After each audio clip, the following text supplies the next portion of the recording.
Welcome to First at Four. I'm Jordan Oliver, joined by Pat Byrne and Tom Cowie. We've been covering the double murder of John and Douglas Streeter over the last 20 hours or so. Obviously a horrific time for that small community. The latest is that a wallet has been found in Bendigo, which has been linked to the murders. Of course, the two men, both aged in their 60s, were found dead last night at around 6 p.m. Pat was one of the first on scene, and he has some information from that time. Pat. Yeah, we were called out. We got there last night around 7 p.m. Police and emergency services had arrived around 6 p.m. Responding to a call from a woman who we now know was Douglas's wife. She'd found two bodies. It was very much a waiting game out there last night. Homicide squad detectives from Melbourne finally arrived at around 10 p.m.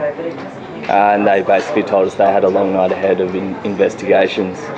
A number of people were on the scene throughout the night who obviously knew the two deceased men.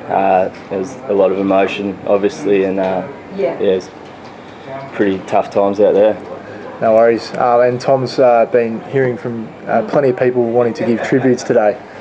Yeah, it's safe to say the community is pretty shocked. It's obviously a small region, not many people living out there, so everyone's very close. They were quite involved, the pair of them were quite involved in their community. Douglas Streeter was from Avoca, so he was involved in the local RSL. Spoke to the president today, who was very glowing in his tributes, so he was a dedicated long-time member. He was also a member of the Senior Citizens Group and the footy club as well in Avoca. John Streeter was a member of the local football club in Natty Yallock, the Natty Believer Football Club.